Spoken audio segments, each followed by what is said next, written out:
Welcome to Everyday Life. Thank you for joining our podcast, Conversations Over Coffee. My name is Jen. And I'm Dagda. And we're going to hit you with the explicit content warning right off the bat. This podcast does include adult situations and adult language from time to time. I'm an angel. I never fucking cuss. Okay. Anyways, you ready to go? Oh, yeah. All right, let's go.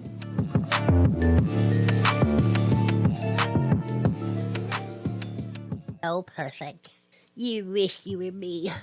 Because Dagda is awesome. Indeed. Dick. How are you doing today? I'm doing all right. How you doing? I'm doing good. I'm trying this new coffee that my partner picked up.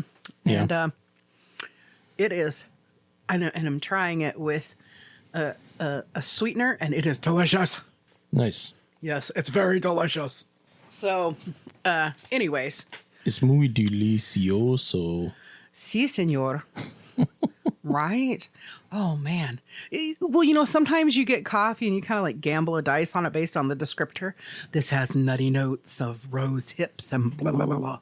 And this one actually is, I don't taste the citrus it's supposed to have, but I do taste the delicate chocolate notes. So, and Nice. chocolate is fantastic in my book. The other day, well, this was like a week or so ago, Max Miller and his tasting history. Mm-hmm. Well, this one was a drinking history. Good job. I know. He made He was thirsty. he made chocolate wine, Okay. which, I mean, back in the day when Europeans first discovered chocolate, they did everything with it, and probably including putting it up their butts. I was going to say, they probably used it as a lube. Yeah. Oh, yeah. He's not a virgin. Anyway, sorry, that was the Romans, not the Europe. Well, they're Europeans too, but anyway. So apparently, you take a port wine. There's another type of wine, but port is the most common one. Right. You take that, and then you just add a bunch of actual Cocoa bean. chocolate. Well, no, actual chocolate. Oh, okay.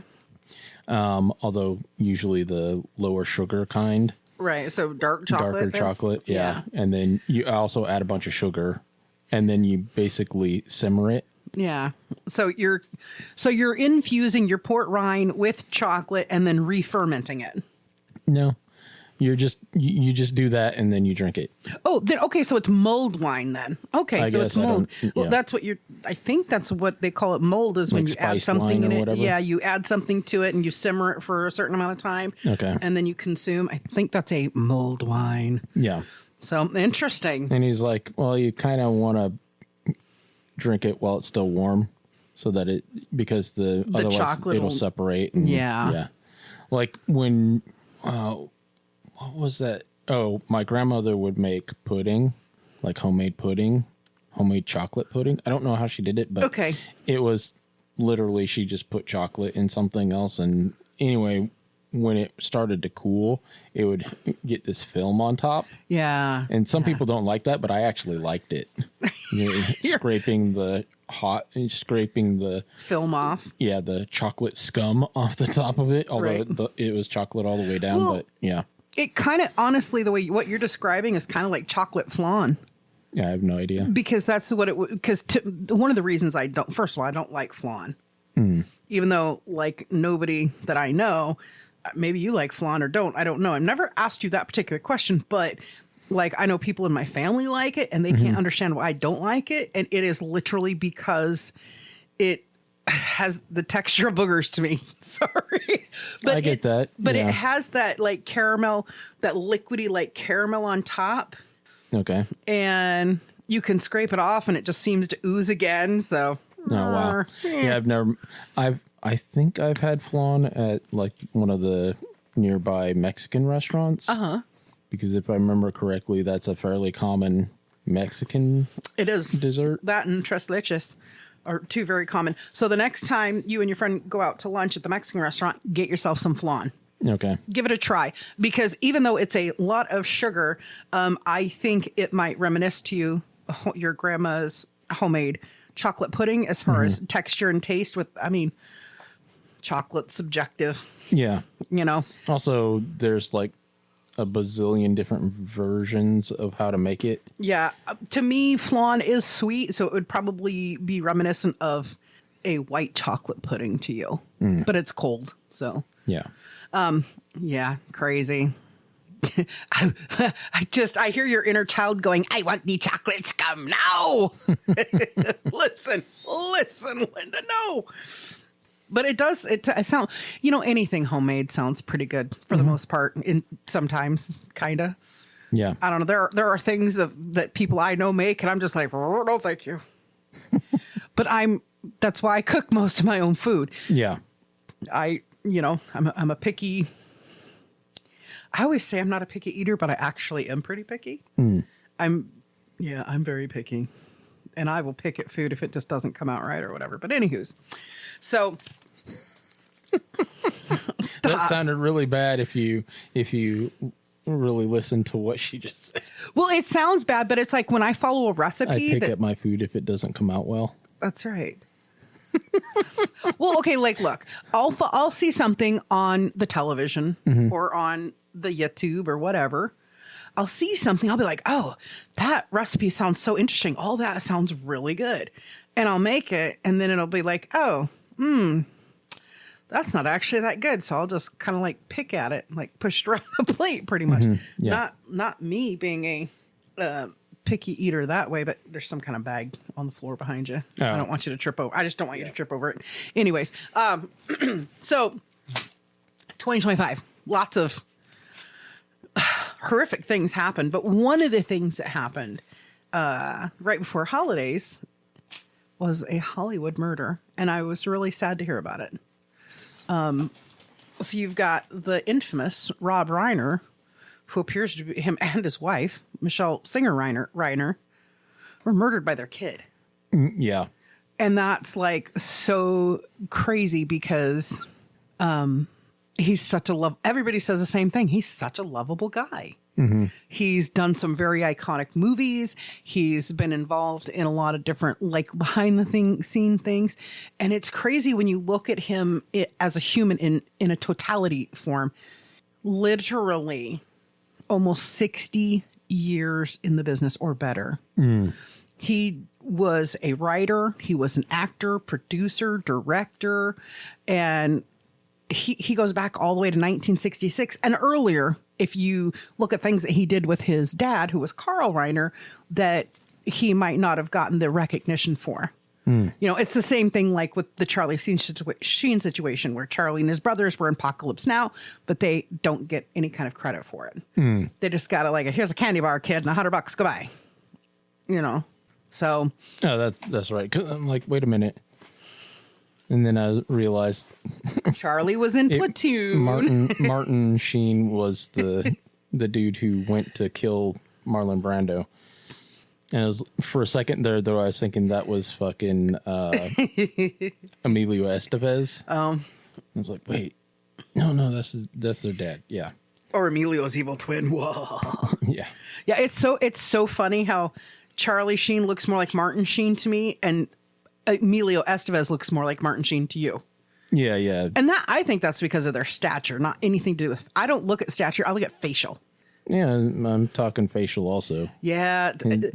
Emilio Estevez just, to me, he just doesn't look like that much like his dad. But I know he does. Yeah. You know what I'm saying? I think it's his hair color that throws me off. Anyways, so Rob Reiner, great entertainer all around. Writer, actor, producer, director. And it was really interesting when I looked at his career and just the fact that it dates back to 1966, being a writer as early as like the Smothers Brothers.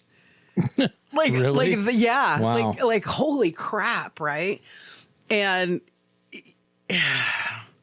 this is the same guy who played Meathead in All in the Family for like almost 8 years. He was Archie Bunker's son-in-law named Michael Meathead Stavik, and he was there the whole time.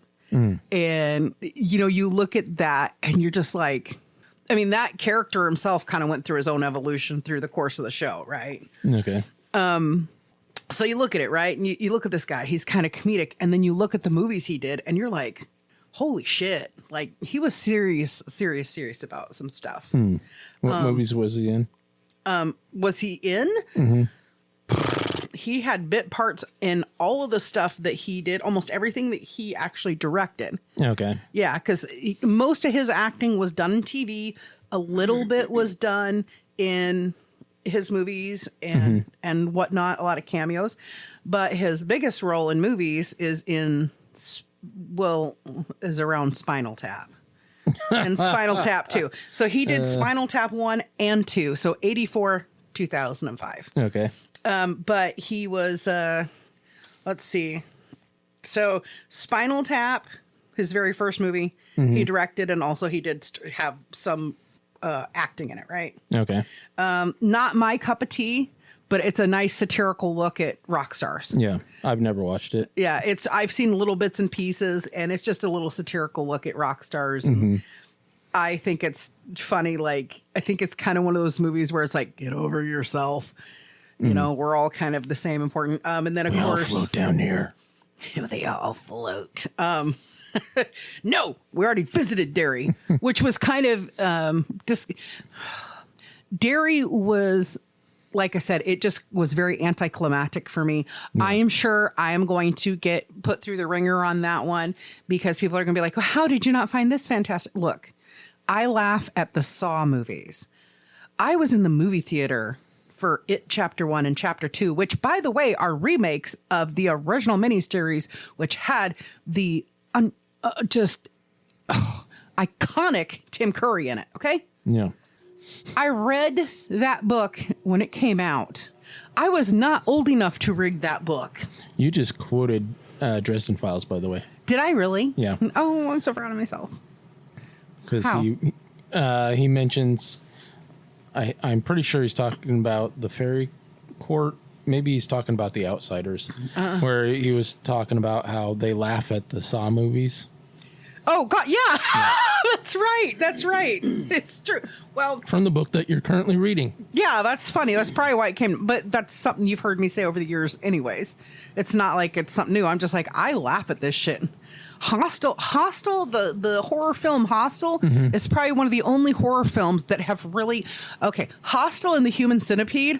Oof, I couldn't even finish this Human Centipede. I gagged so much at it. Yeah. Because here's the thing. I can watch a lot of gore, right? And be okay and kind of laugh about it because, I watch a lot of serial killer stuff. But there is something about Hostel when they fuck with eyeballs. It's too much for me. Japanese lady. Yeah. It's too much. Anyways, let's not talk about that. That poor Japanese lady. Oh, yeah. Poor everybody who gets tortured to death. So from Spinal Tap, which is really funny because it's very, it's a very comedic, satirical look at something. He goes into his string of directorials from there. Okay. One of them being, The Cher Thing in 1985 with John Cusack. It's kind of a college coming-of-age story. Have you ever seen it?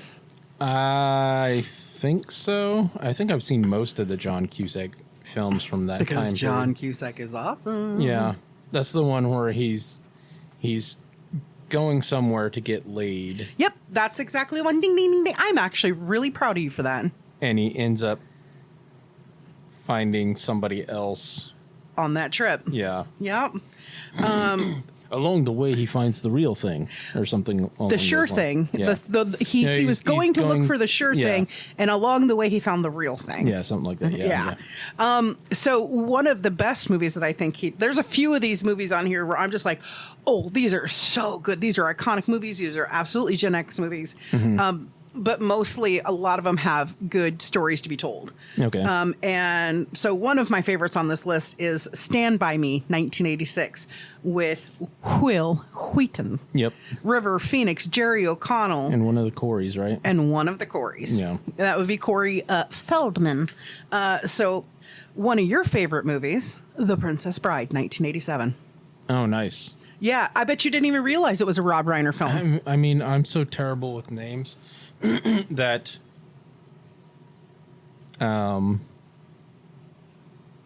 it's not surprising. It's not, but you know what? For me, when I read it, I was like, oh, duh, because he was like best friends with Billy Crystal. Duh. Huh? Billy Crystal was in The Princess Bride. Rob Reiner and Billy Crystal were like the closest of friends. He's the schmo who says, you know what I'm saying. Yeah. Anyways, sorry, I interrupted. I'm not a witch. I'm your wife.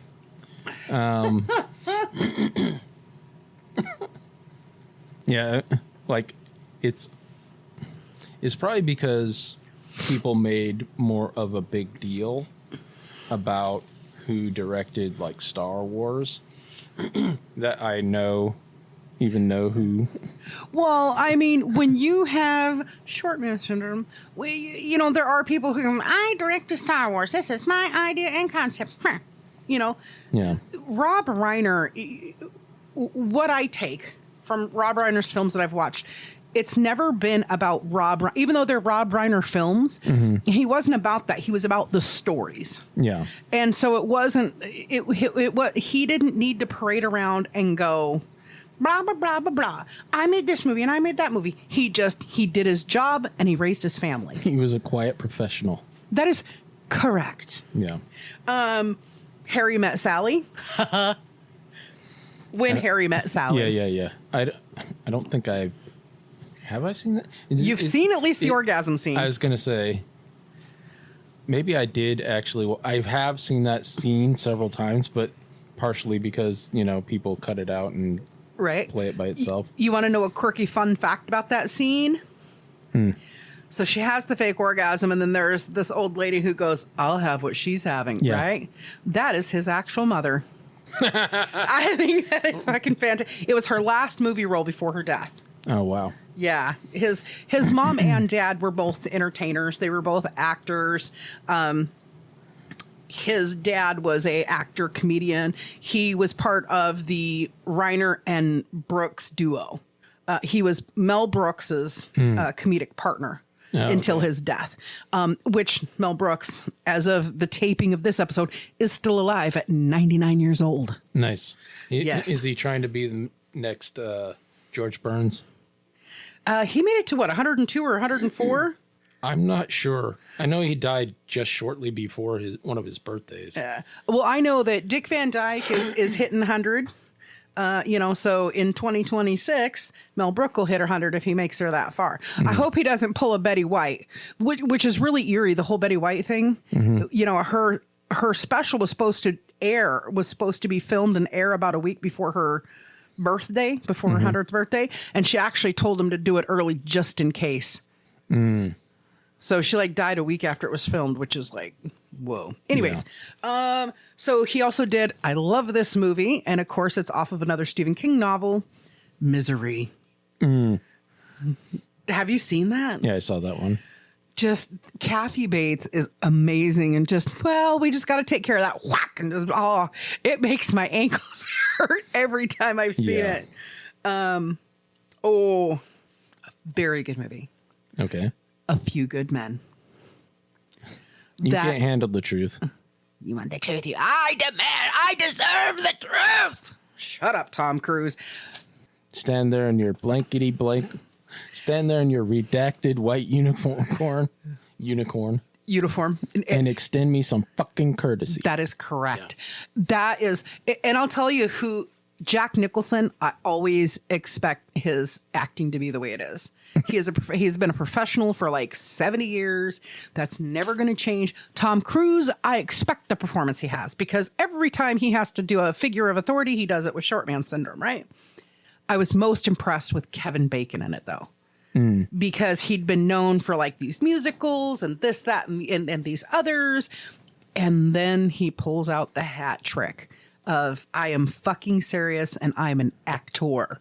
But of course, I'm a Kevin Bacon fan. But anyways, he did the movie North, based on the book with Elijah Wood, about the kid who goes out to look for a good family, to adopt him. Yeah, I saw it once, at least 25 years ago, and it's really cute. But it's based off of a story. Okay. Let's see. The American President with Annette Bening and Michael Douglas. So it was kind of a rom-com. Ghosts of Mississippi. What's that one about? So that one is about the KKK member, and I'm not going to say his name because I'm not going to give him any infamy. Fuck that guy, who actually murdered the civil rights leader, which was Medgar Evans. Actually shot him and killed him in 1963. He went on trial twice, and basically it had a hung jury. So obviously, as things evolved over time, new evidence and everything came in 1994, and he was retried and found guilty of that murder. Finally, another rom-coms. He had a few rom-coms. The Story of Us with Michelle Pfeiffer and Bruce Willis, Alex and Emma. Rumor has it, but a really good movie that he did again with Jack Nicholson is The Bucket List. Did you ever watch it? No, I never watched The Bucket List. I think you would really love it with Morgan Freeman and Jack Nicholson and these two goods. Morgan Freeman. Right.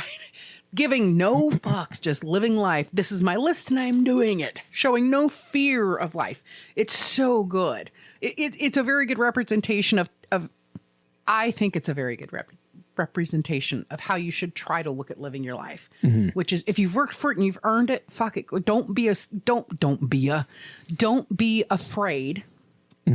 to jump out of an airplane. Don't be afraid to bungee jump. Don't be afraid to go kayaking or like whatever. If you've earned the money to buy it and do it. That does not include any illicit activities or illegal activities like drugs, guns, murders, etc. I'm just saying your typical bucket list things. Pack a 500-pound bombs nose fuse well with fucking C4 and set it off with the sensitized det cord. Oh my good God. That's I'm sure awesome. I'm sure there's like 214 uninhabited islands near and around, like in the South Pacific. You can go play on one of those islands. And then of course, just his movies, when you look at the timeline of his movies, it looks like his movies kind of came fewer and further between as his kids were born and growing up. Okay. So yeah, his other movies were like Flipped. I don't know. The Magic of Belle Island. I know Morgan Freeman's in that.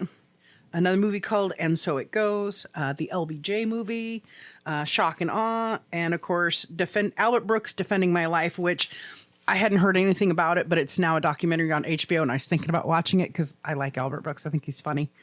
But HBO. So one other movie that he did, and I don't want to spend a lot of time on it, because it is a movie that he did with his son. Oh, yeah. The movie's called Being Charlie, and it is a story about a youth who has a drug addiction problem and makes very poor decisions, and he's in and out of rehab, and the family is very distant and has their own issues. Now, if you read into it, and you read into the fact that he wrote it off of his youth experience, then apparently his mother and father aren't who we think they are. Yeah. As far as, like, dad was trying to cover up everybody's mistakes, and mom was this way or that way in the movie. So that's neither here nor there. So I don't want to glorify it too much because I think it actually speaks to the love that Rob Reiner has for all of his children, taking something that he knew was not the greatest script in the whole world.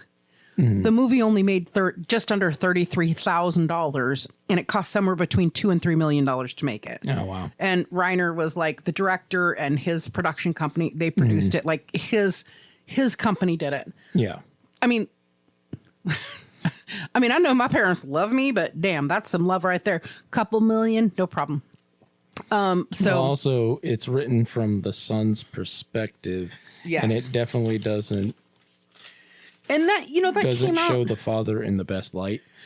Yeah, the father in that movie. If I saw clips of it, I couldn't watch the whole thing, to be honest with you. I've never watched it. Yeah. I've watched a little bit of it, but the father in that movie was just kind of dismissive, like kind of swept everything under the rug because he was like running for some kind of a Congress or something. I'm not taking away from the actors that were in the movie. I know Nick Robinson was in that movie, and he's a great young actor. He actually might make a young Harry. But anyways, so yeah, I didn't want to touch on it too much, but that's fine. Don't touch it. There's lots of things I don't touch. So his most recent thing that most people would probably know or have seen him in would be he did 3 episodes on the TV show The Bear with Jeremy Allen White, which I watched a little bit of The Bear, but it's a little bit slow for me. Okay. I don't mind having shows that make you think a little bit, but I don't like ones that feel like I'm waiting for 9 episodes to find out whether he is or isn't going to keep working at the restaurant that he inherited. Okay. Right. And then, of course, Spinal Tap 2, The End Continues. That just released out this year. The End Continues? It released out in 2025. Yeah, The End Continues. Yeah. Yeah, something like that.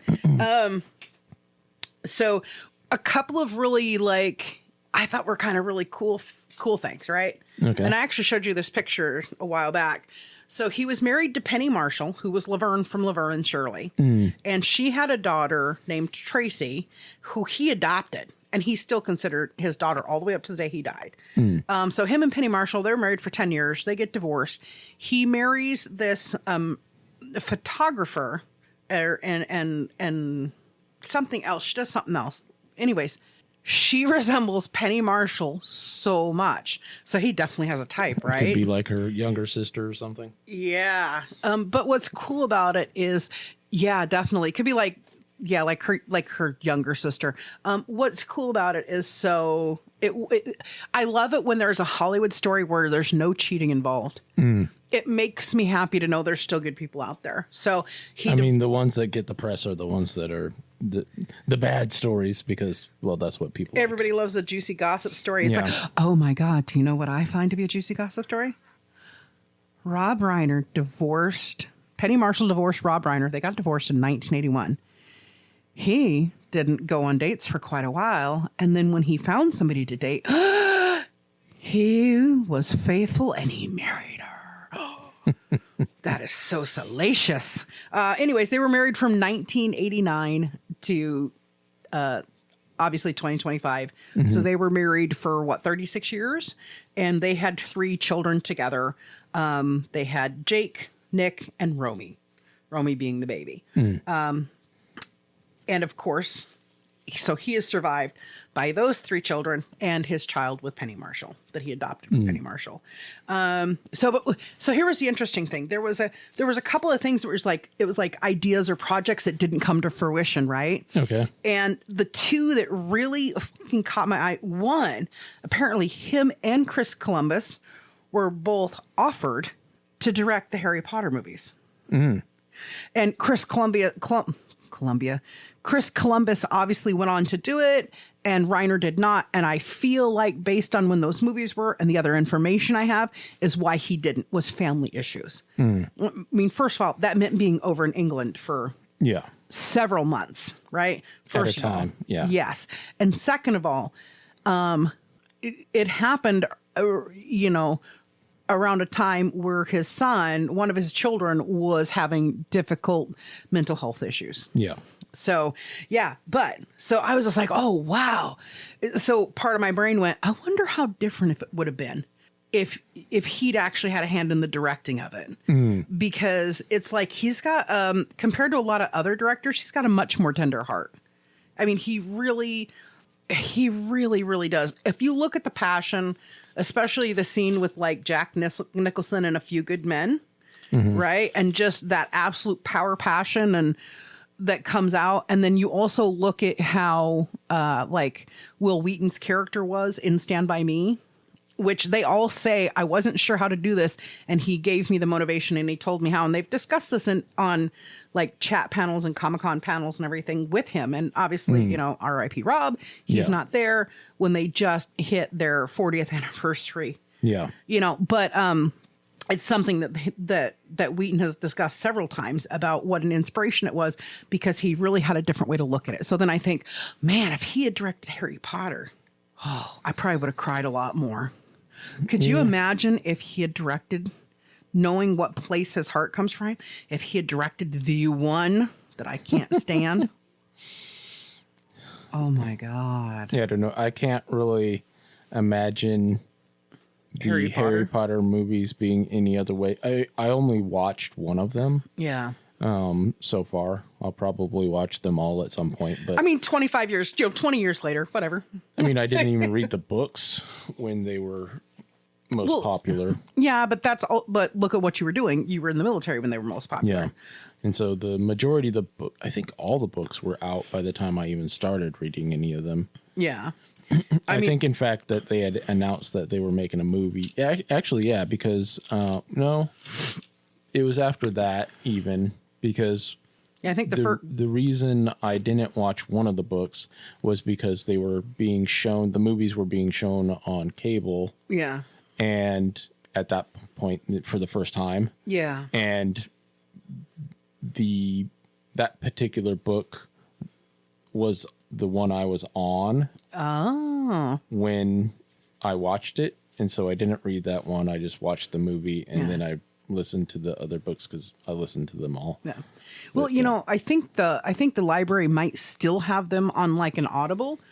I mean, we know that they have it on CD Audible. Who is that dating it?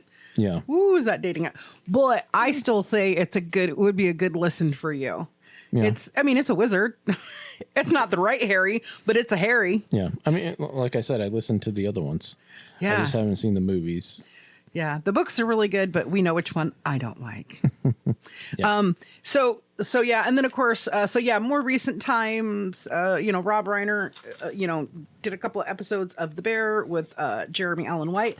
And I didn't even connect in my head. Did not even connect in my head that he played Jesse's dad. I think it's her name. Yeah, Jess's dad on The New Girl.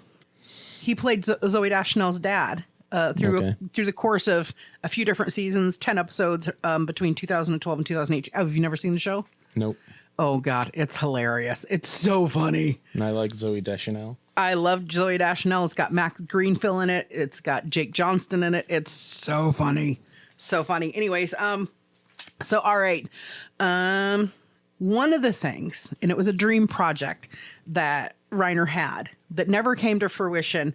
And when I read this, I was just like, I've actually seen this movie now because it was done, 20 years later, it was done by somebody else.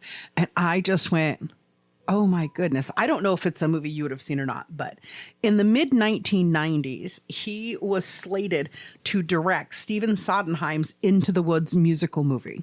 No. Okay. You say no, but here's the thing. The movie is super fucking funny because it's like based on fairy tales. And yes, they sing and they dance and all that, but it is hilarious. And here's the thing. So he already had people that he was just like, I know they're going to be in it. I'm just not sure which part they're going to play it. Robin Williams, Cher, Steve Martin, Danny DeVito. You're talking about some big comedic hitters in there. Yeah. That were slated to star in this. Never came to fruition. Like I said, like 20 years later, you get it. It comes to fruition. I don't even know who directed. I feel bad, but Meryl Streep was in it. Anna Kendrick was in it. Chris Pine, James Corden. And I'm just like, but I was thinking about it going, oh man, if Robin Williams and Steve Martin had actually been able to do that, I think that would have been so fantastic. It would have been so funny. Yeah. I mean, I understand how you feel about musicals, even though you should really watch The Greatest Showman because it's so good. But I don't know. There's just something in my heart that just goes, oh, man, that would have been so great to see Robin Williams doing that, But anyways. Yeah. Okay. So what they know, right? And I want to kind of keep it short and sweet on this part of it. So Nick Reiner is the primary suspect who has been charged with the murder of Rob and Michelle Reiner. Mm-hmm. What they're discovering now, and they've just literally just recently discovered, and it's come out to the light, is that Nick Reiner suffers from schizophrenia. Mm. So he's got this dual issue. He suffers from schizophrenia, which he's been treated for. Okay. And then he also has drug addiction, which anybody who knows anything about psychology, the mental health disorders have a higher probability of drug addictions or alcohol addictions because they're trying to alter their state of mind. Yeah. So I am not going to lie. I paused for a minute. I was like, sure. Was he just diagnosed yesterday? And then I felt bad because I mean, obviously I don't know the guy personally. I just think it's such a waste of human life when murder happens over nothing. So most likely Nick Reiner was in a psychosis cycle because of his on and off again drug use. So what happens when you're being treated for schizophrenia and you're on the right medication and you break that treatment with drugs or alcohol, you're going to not only negate what you need to keep your chemical balance, to keep you in balance. Not only that, but what's most likely going to happen is you're going to deny yourself the use of the proper medication to regulate yourself. You're going to not use your medication and you're going to hide it from people who are trying to make sure you're taking it. And unfortunately, with a schizophrenic psychosis break, he might not be even really aware that he did it. Not like, no, that wasn't me, but like he could have very much been in a disassociative state. So, because apparently I had a dream that I killed my parents, but I didn't. I don't believe I actually did. Yeah, kind of like that. They end up almost in like a fugue state where it's just like, well, I was there, but it wasn't me. And the reality is most likely, and I mean, over the next weeks and months, we'll find out more, right? Or But I saw some dogs in my parents' house and I killed the dogs. Yeah. Which is really like if you were to go talk to serial killer Ed Kemper, he would look you dead in the eye and say, even people who have schizophrenia, even these people, they'll make excuses in their head because the bottom line is you angered them. And I mean, Ed Kemper is a scary mofo, man. Yeah. He is terrifying and he's hyper intelligent. Anyways, so yeah, it's a sad situation all around. Apparently he got into a discussion, argument, whatever, with his family at a Christmas party that was witnessed by like a whole bunch of people. Like it was so out of character.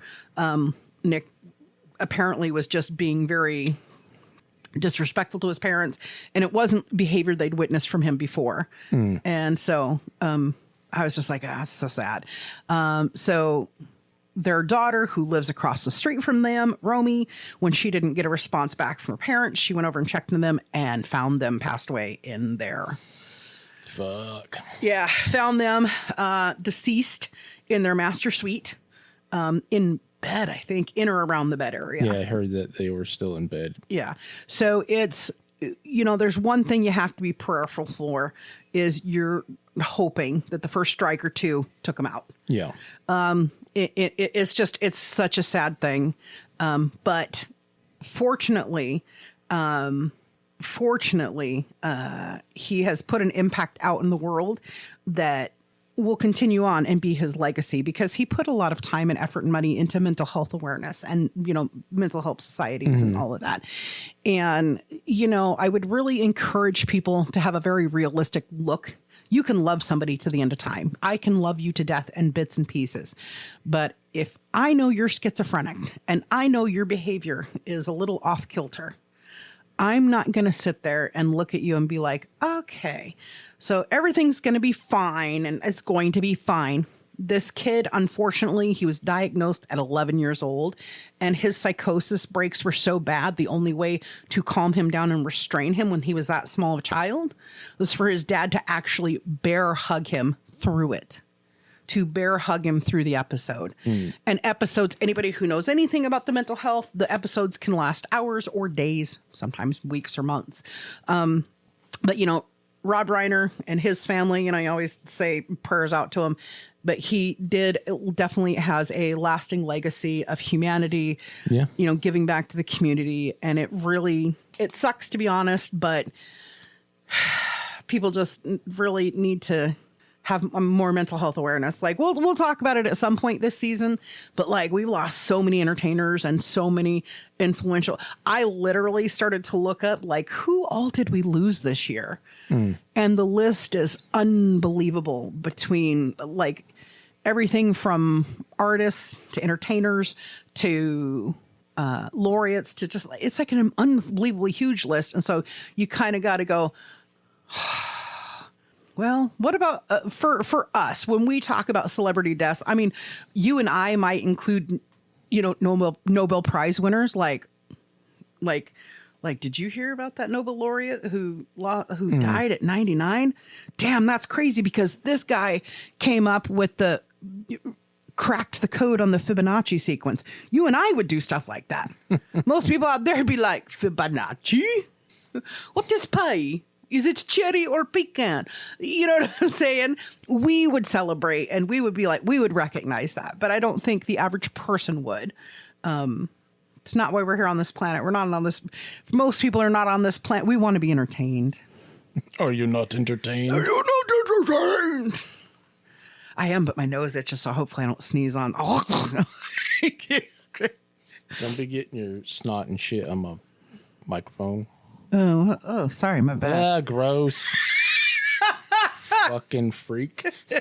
Savage. Yeah. So anyways, I wanted to be like, thank you, Mr. Reiner, because he provided a lot of laughs, loves, tears, good humanitarian over and over. Yeah. Penny Marshall, when she was still alive, had nothing but praises for him, nothing but praises for him. And even once he got divorced and I think that says a lot about a man who adopts a child through marriage, and he adopts her, right? Even though she's got a birth father and everything like that. So he adopts her. And even when her parents, when Penny Marshall and Rob Reiner got divorced, he still stayed in her life. He still had visitations, helped her go through school, all of that. And I think that and then him basically putting out this movie for his kid to try to encourage him. I mean, like that shows the measure of a man to me. That shows a measure of a human to me. Like what you do with the gifts you're given and the abilities you have to try to lift others up and give them a really solid path forward. Yeah. And like, I don't know in real life, I don't know too many people who have a loved one that have mental health issues where they wouldn't be like, you can't live in my house. Yeah. Because he didn't actually live in the main house, but his parents supported him and he had a house on the grounds. He had like the guest house on the grounds that he lived in. So just the fact that he had access to the home, unadulterated access to the home. They didn't lock their bedroom doors at night, which, just the faith he had in humanity. And man, it's just crazy. There's a lot of sad people, but I knew that once you heard Princess Bride was his, you'd be like, oh, that makes it kind of worse. But I know that Princess Bride, you really love that movie. Yeah. And I really love Stand By Me because I really love how those kids really came about. And of course, I'm a big fan of Will Wheaton. Wheaton. Yeah. So anyways, I wanted to put it out there because he is a quote celebrity that I really like and I really respect and I really enjoyed his work. And just my own little thing to be like, thank you, Mr. Reiner. Yeah. Rest in peace, dude. Obviously, for sure. I think that's the day for today. Yeah. Okay. Sounds good. Later. Bye. Okay, everybody. That's all the time we have for today. So I want to thank you for stopping by to enjoy the conversation. We're glad you're here, and please share and share again and share some more. And if you haven't already, subscribe. We'll be having another chat and another cup soon. We'll talk to you then. Look forward to seeing you.